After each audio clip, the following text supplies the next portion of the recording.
मित्रांनो, तुम्हा सर्वांचं माझ्या YouTube चॅनलवर पुन्हा एकदा खूप खूप आणि मनापासून स्वागत आहे। आजच्या व्हिडिओमध्ये आपण बघूया माहे सप्टेंबर 2024 वेतन देयक संदर्भात आत्ताची मोठी महत्त्वपूर्ण अपडेट। जाणून घ्या सविस्तर परिपत्रक। व्हिडिओला सुरुवात करण्याअगोदर तुम्हाला एक विनंती, चॅनलवर पहिल्यांदाच भेट देत असाल तर चॅनलला सबस्क्राइब करा आणि व्हिडिओला एक लाईक करायला विसरू नका। चला तर मग सुरू करूया आजच्या व्हिडिओला।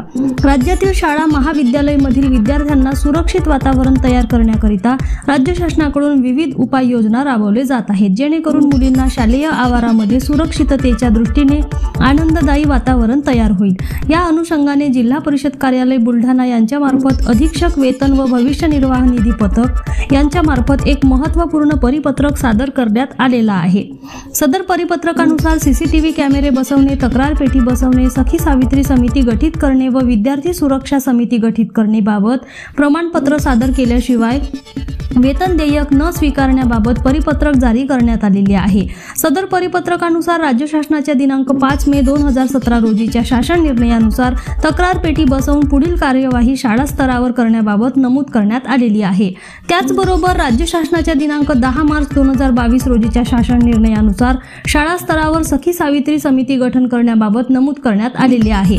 त्याचबरोबर राज्य शासनाच्या दिनांक 21 ऑगस्ट 2024 रोजीच्या शासन निर्णयानुसार शाळांमधील विद्यार्थी-विद्यार्थिनींच्या सुरक्षा विषयक उपाययोजनांची काटेकोर अंमलबजावणीसाठी प्रत्येक शाळेमध्ये विद्यार्थी सुरक्षा समिती गठीत करण्याबाबत तथा शासन निर्णयाच्या दिनांकापासून 1 महिन्याच्या आत सीसीटीव्ही बसवणे बंधनकारक करण्यात आलेले आहे।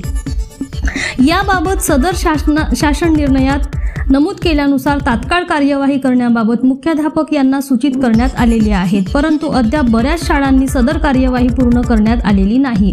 वरील नमूद सर्व कार्यवाही केल्याबाबत प्रमाणपत्र माहे सप्टेंबर 2024 चे वेतन देयक सोबत सादर करण्याचे निर्देश देण्यात आलेले आहे। सदस्य प्रमाणपत्र सादर न करणाऱ्या शाळांची माहे सप्टेंबर 2024 चे वेतन देयके स्वीकारू नयेत असे नमूद करण्यात आलेले आहे। धन्यवाद।